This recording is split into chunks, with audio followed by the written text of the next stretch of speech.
This is a production of PBS Charlotte. The following episode of Charlotte Cooks is brought to you by Central Piedmont Community College and viewers like you. Thank you. Coming up on this episode of Charlotte Cooks, we're using cherries and sauerkraut. We're cooking Polish food. Dzień dobry.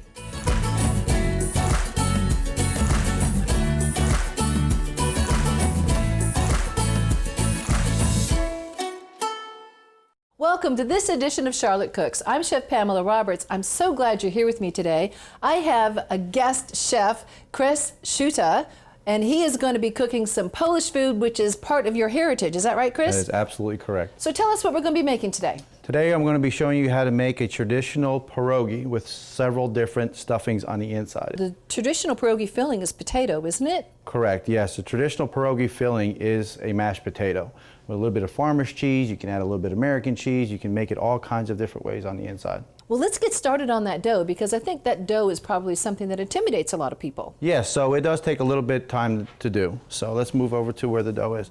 So the recipe for the dough, by the way, I wanted to say dziękuję. Dziękuję za zaproszenie kucharzy z tobą. Okay, so whatever that is. That means thank you for inviting me to come cook with you. I don't know how to say it back in Polish, but it's always a pleasure to have you here, Chris. So the recipe for the dough is actually very simple. It's at four ingredients actually. There's some milk. We have to warm it up. And the reason to warm up milk to add with our flour, it's been a staple the way my mom has always made it, and the way my grandmother's made it, and all the nuns when I was a young altar boy, when they were making pierogies downstairs in the parish, they would always warm up their milk. And I would always ask why? And they always told me that it would soften up the proteins that are in the flour. And I can honestly tell you the difference between cold milk and warm milk, at the end, the dough is actually a little bit softer. So in here we have 4 cups of flour. All-purpose flour is nice and simple. You can use. Some people do try to use bread flour, mixture of pastry flour, but all-purpose flour just works fine. You want to crack 3 large eggs. These could be at room temperature also, coming out of the refrigerator. You know, you're adding warm milk to the inside of this. You don't want to be adding cold eggs to it. Create a well on the inside of your bowl, and we're going to use a stand mixer. If you don't have a stand mixer, you can do this by hand. It takes a little bit longer, so the milk does not have to boil or simmer. You just want to get it just a little bit warm.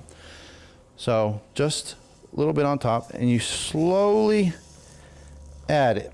So that milk is not hot enough to burn you at all. No, so not at all. That's a good tip right there. Just the a little milk bit. just needs to be warm. And then you start bringing in the flour from the outside in. Pamela, would you like to add a little bit of salt to the inside of this? Sure, absolutely. Yep. Just a pinch? Yep, just a pinch. Always just a little pinch. There you go. Thank you very much. So we keep mixing. We see that it's getting together a little bit. We're going to add a little bit more milk. So a little bit at a time. So it's kind of like a 4-to-1 ratio. But you know, a lot of times when there's humidity in the air, our flour will hold a lot of moisture. So you don't want to take all of your milk and add it all at once, because you may not need it all. Correct. So that's why you're adding it in increments. Just add a little bit at a time. Remember, you can always add, but you can't take away. You'd have to add more flour, and then it just becomes a bigger mess, And it just becomes more and more and more. So here we go. We're getting there. You see the dough starting to come together. And it's better to do this by hand. Sometimes the dough hook in the mixer doesn't incorporate this very well. The dough, as you see, all the ingredients have come into a nice dough ball here. I like working with doughs by hand anyway. There's just something really There nice is. about working with dough. There is. There's a therapeutic sense of it. So, we see, got a nice dough ball. Now, from here, you can take this onto a bench and you can start kneading it traditionally by hand. But with modern technology and a great dough hook, you go ahead and put it right into our mixer attached with a dough hook. And it doesn't take long. With something this small, you start really slow. And the secret to this is making sure that it comes away from the bowl. It's not sticking to the bowl. Sometimes you might have to add a little bit more flour to it. As we see here, the humidity has a lot to do with how much moisture is in something. So, you know, we say 4 cups of flour to 1 cup of milk. I haven't even used an entire cup of milk yet, and we can see that the humidity, so in the wintertime you're going to see you may have to use more. In the summertime, and especially in the south where we are, you may not have to use as much. Also is on what type of humidity is in your room. Where has the flour been kept in your pantry or anything like that. So we're going to let this mix, and the way we're going to find out when this is ready to go is we're gonna pull this and we're gonna stretch it, and you're gonna almost be able to see opaque through it. And what we're doing is basically what we're creating is webs of rubber bands. There we go, okay. It's basically what we're trying to create. So we have a structure for when we roll it out, when we boil it, and then maybe at the end when we saute it, it doesn't fall apart on us. So the entire time while we are mixing this, you want to pay attention that it is coming away from the bowl. It's not sticking to the bowl, or it's not very wet and it stays together as a nice dough ball. I remember being a young child, and this would be an all-day process at my house. We would get, my mom, my grandmother would come over, and actually the day before we would peel all the potatoes, and then we're talking, 5, 10, 15, 20 pounds of potatoes would be peeled the day ahead. We would cut all our onions up, get all this stuff ready to go, and the next morning, as soon as breakfast was over, we would start rolling, and we would start with our doughs.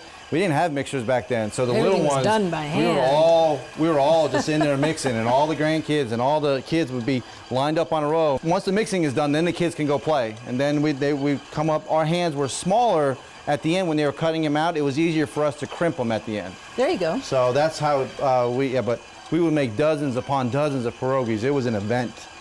All right, So are pierogies a celebration food? Is it a special food, or is it an everyday kind of food? We have it at every celebration, but it is an everyday food. There's so many different ways, and they hold very well, especially in the butter and the onions that we're going to put them in later on. They hold very well in the refrigerator. They hold very well frozen. So we would make enough of these, and then once they started getting low, time to make pierogies again. So it's such a time-consuming process. It's not something you want to do on a daily basis. Right. So we would get together as a family. We would make, a nice, usually on Saturdays is when we made all these. And they would be good for about a month. Nice. Yeah. So yeah, these are freezable once you get them all done. All right, so the dough looks like it has come together very well. Throw a little bit of flour so it doesn't stick all over me. I'm going to take a pinch of it off, and we're going to test it here. So as we pull it, we see there's that little opaqueness coming through it, but it's not tearing. Now, using different flours, you can see different strains of it. You can use high gluten, but then you get some tenderness. Now, the dough is going to be warm in your hands, but as you see, there is that little bit of opaqueness coming right. Stretch, yeah. Stretching through there. So you we're want good. to see it be elastic. Yep. Also, what you can do with this dough, if you chose to, is you can actually freeze this dough. So if you wanted to make a couple batches of this dough and then freeze it, so every time you don't have to make fresh dough. Because there's no yeast in it, is there? There's no yeast in it, but there is a set of pierogies that there is yeast, and it's called steamed pierogies. So there's one out there that you can look at that too, and there's different ways of doing that. And also you can bake these if you add yeast to it, and you can make them into like Polish hand pies. There you go. Yeah. So this you want to let rest for at least 20 minutes before you start rolling out, because if not, the elasticity will start bouncing back on you. So now, Chris, you have your filling ingredients Correct, here. Okay, so absolutely. what fillings do we use in pierogi? So traditional is mashed potatoes. You can use russets. You can use these little butter ones we have. You can use red potatoes. You can have your favorite mashed potato recipe. The only thing that you want to do is make sure that it is just a little bit stiffer than You want it on the dry side. on the drier side, just a little bit on the drier side. You want the moisture with the butter. We use some great local farmers cheese, some half and half that goes inside. But if you have a really good mashed potato recipe, by all means use it. You just don't want it to be too liquid. You want it to be almost dry, because remember, we're going to be putting this inside of a dough, and if it's really wet, it's going to make the dough wet. Correct. So you don't want to do that. Sauerkraut, it's Right. a great filling. And show them how dry you got that. So this, as you would see, that you could come out, they come in cans or they comes in pouches or anything like that. See how dry we got that? And the best way to do this is to actually take this into a towel and just start squeezing it out. You want as much moisture out of here. Now, we can go ahead and season all this. A little bit of salt and pepper. A little bit of salt and pepper in there is no problem doing that, but you want to keep this as dry as possible, because like Pam was saying, is once you get something wet on the inside of the dough, it's just going to start disintegrating. Yeah, it And just has to sogs go through out. a lot of stuff Yeah. through it. We have another one that's traditional, and that is mushrooms. These are some chanterelles, some portobellos. These are just simply chopped up and sauteed. Same way you can use beef fillings, you can use poultry fillings, but you want to, when you chomp into it, you want to make sure there's a nice bite to it, and you know what you're eating. So it's not something that's a puree mixture like you would see in pastas. This is more of a chunkier filling of what you're looking for. Of course, we're going to do a dessert one, some reconstituted dark cherries. Simple as easy to do this one here is just reconstitute them in some favorite brandy, some cherry juice if you like, and then just finish it with just a little bit of lemon. a little bit of sugar. Thank you for the spoon. Toss them up, and then all these fillings can be made up ahead of time. Like I said, we would get all our fillings done the day ahead. That way the next day all we would have to do is make our dough and just start filling all the pierogies with it. Now, the most important ingredient. This is the olive oil of Polish pierogies. The olive oil of Polish pierogi. Yes. I think it's almost ready here. Yeah, so in here what I have is about a half a pound of butter and one large diced up onion. And all we did is we put it on the stove and just let it simmer very gently for 2 to 3 hours. And the aroma that you get from this is just amazing. You can make this up ahead of time. You can keep it in your refrigerator, and then all you would have to do is just melt it for the next day. So we're gonna pull off. We're not gonna roll the entire batch. We're just gonna take a little bit of it, all right, just to roll a couple of these out. And then these you can set aside. All right, we have a little extra flour that we're gonna use. And you're using a dough board your grandpa made today. Yes, so this board is probably older than I am. If it could tell the stories of the bread it's made, the pierogies it's made that's been rolled out on it, but I've had this for, well, all my life. But he made these, and he made these for the local church. He made these for a lot of families in town up at where I lived in New Jersey. So we have our dough, and we're going to try to get this out into a circle. Now, some of us have dough machines, like pasta machines that you can roll through it. You can absolutely do it that way. I choose to do it with the traditional way. And the reason I do that is I have a little bit more control of how thin these have to be. So I've seen out there's some commercially made ones, and the dough on them, I've always been used to the dough being very, very thin and delicate. I found the ones I buy in the store thick too. They're very thick, and it seems like it's more pasta than it is what the filling is. I choose to really work by hand, and you want to get this probably to about 1/8 of an inch thick. So you're going pretty thin, but it Almost like a phyllo dough. Yes, so you're going pretty thin with it. So as you see with the elasticity that you see in it, we're trying not to get any holes into this. You got a little circle cutter. You can use a biscuit cutter. You can use any size you want. You can make these into really nice large ones, and you can serve these with steak and pierogies is a great side dish with these, or an appetizer, or even smaller ones that if you wanted to. We're just gonna start in the corner, cut out a couple circles. I'm going to go ahead and get some water to a boil. Yes. We're going to boil these, aren't we? Yep, boiling salted water. Oh, looks like you got a nice bunch of circles there. We have a bunch of nice little circles through here. All right. So you're going to see a dry side and a wet side. You want to take the dry side, put it on the outside. You're going to put the wet side on the inside because you're actually going to be adding wet ingredients to the inside. Because that's going to help it stick too. Correct. So from here, pick your fillings. Anything you like. And you see why you don't want to overfill it. You want to do it just a little bit, just like that. All right. Actually, that's a little bit too much. We'll pull that out. All right. So now you fold it over, and you're actually going to pull the dough just a little bit, and you just So you're pinch. going to stretch it a A little. little stretch, pinch. And this is where the little hands of a child works really well. So, and that's all you do. There's my little flour here. You take the outside, it comes right on out, and you have a pierogi. Nice. Simple, easy. You can Oh, make he's so cute. Yeah, you can make those way up ahead of time. Dry them Oh, off, yeah. leave them in your refrigerator, but you feel the delicate on how it is. It's not pasta dough. You know, No, it's pasta not dough has pasta that dough. like that dense feel to it. This one doesn't. It feels really nice and delicate. So again, just the filling on the inside. You don't need a lot of it. You don't want to overstuff it. And what you do is you bring it right over the edge, and you're gonna pull the dough just a little bit together. All right. Once you start in the back corner, just kind of pinch your fingers together, kind of like you're snapping your fingers together. That's all you're doing. And then once you get it all on the outside, make sure it's sealed, we're good. Now, there are some other techniques. Some people like to use a fork, put it all down, and of course, kind of like the calzone look. You know, you can do it that way. They do have machines. They do have ones where kind of like a ravioli maker, where you can put the two doughs together, and then all of a sudden you put your fillings in there, it crimps it all. They have manual ones where you put everything in, you kind of smash it, and you can do it that way. The sauerkraut ones. So these Okay. are just as easy. You don't want to put a bunch of them in there. And then fold it over.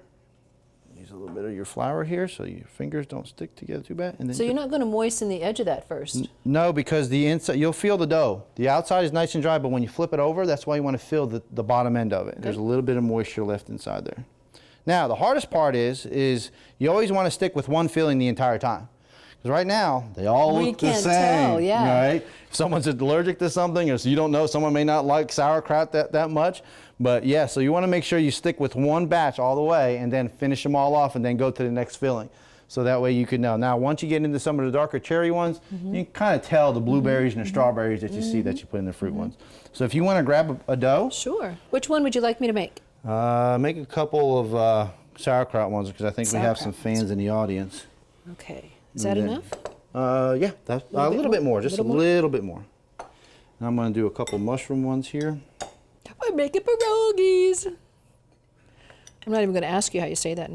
Well, there's different ways. Some people call them pierogies. I have a friend of mine that calls them pierogies. Pierogies? In southern Poland and northern Czechoslovakia, they're called nawarenki. So there's different names for them in Eastern Europe. I tell you what, since we're making them all look the same, why don't we do the potatoes with a fork? Okay. So then we can see here's that. So one I'll do there. that one. There you go. There's a way to distinct them. Yeah. And then we'll be able to tell, well, maybe on mushrooms we'll do another little crimp on them. So I'm going to put a potato in this one. All right. I'm going to do, I did a one there. And Going to do some cherries. Yep. Is that too much or is that enough? No, a little too much. Too much. Yeah, because you'll see what will happen is sometimes It'll stretch it'll and stretch break. and bake out and We you don't know, want big that. old mess. Okay. So as you see, these are a little bit time consuming. I could see. Other ways people do these is they make these and they fry them, like deep fry them.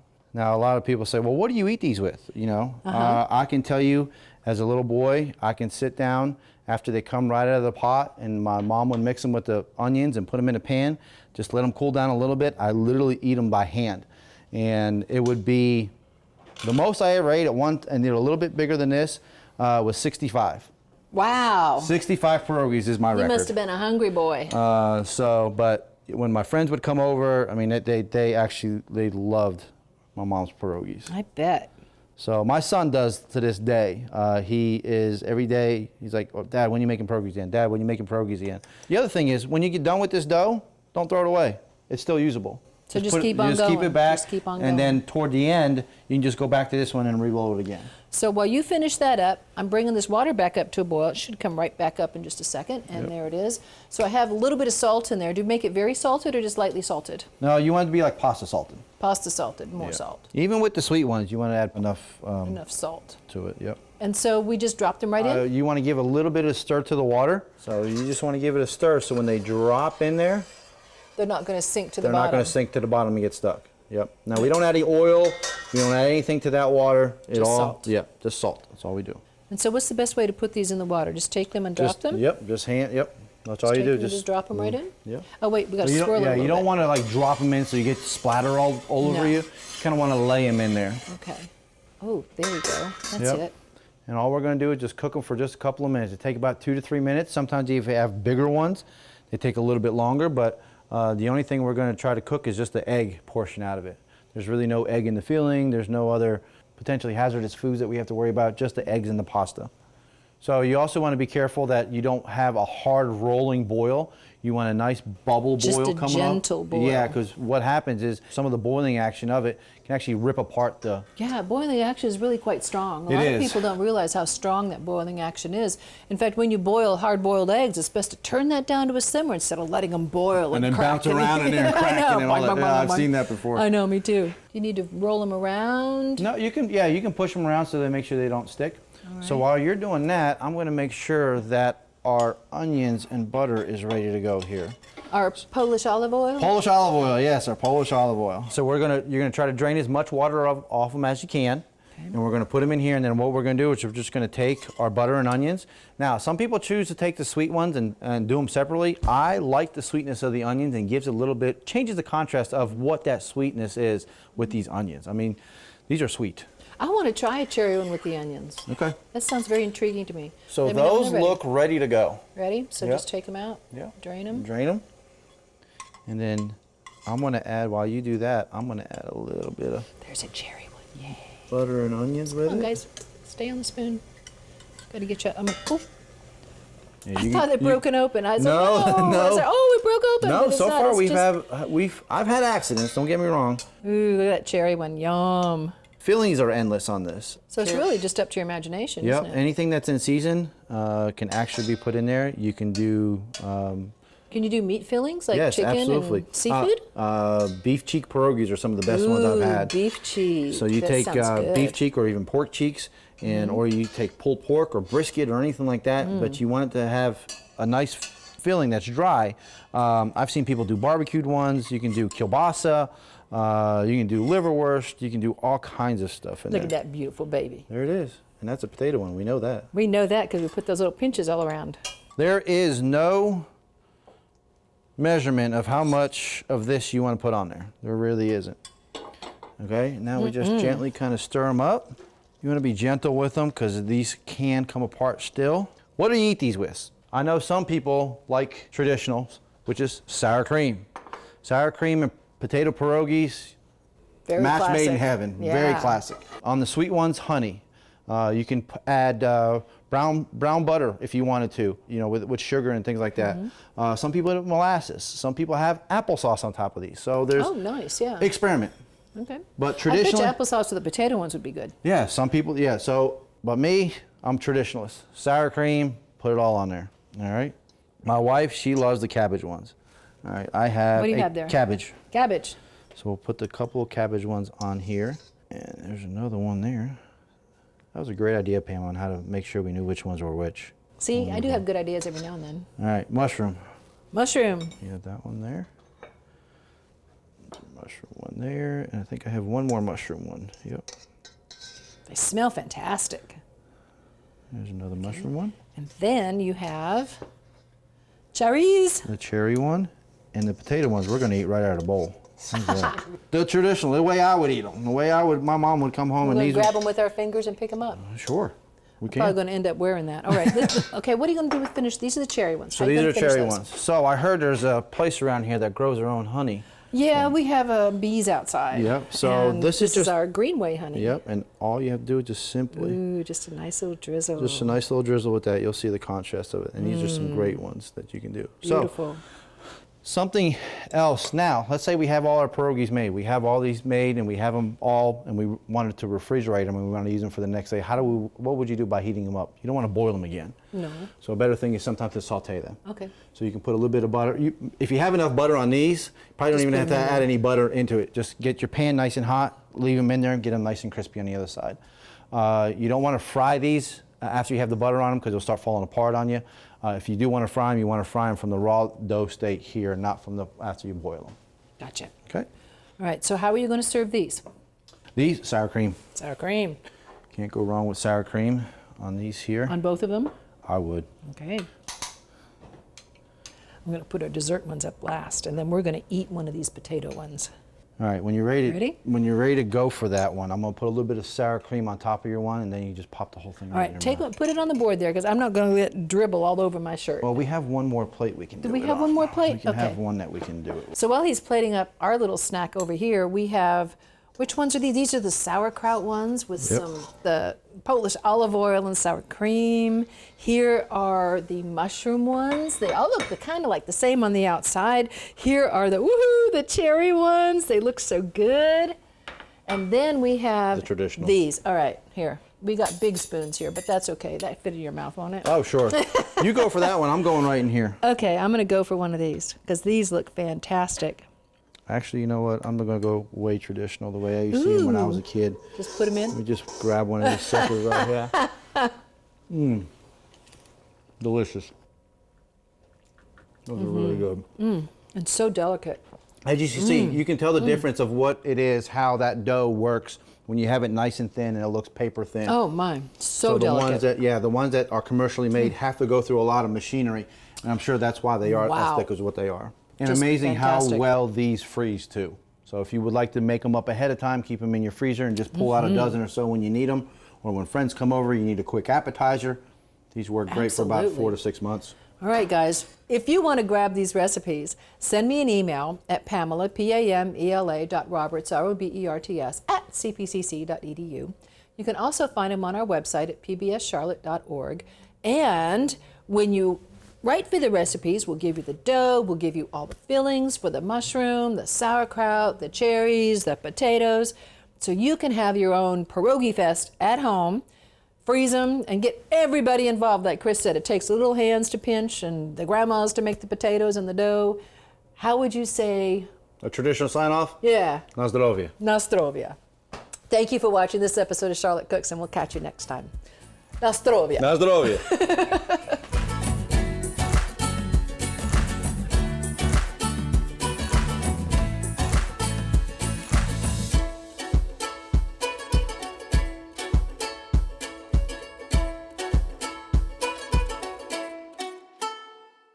A production of PBS Charlotte.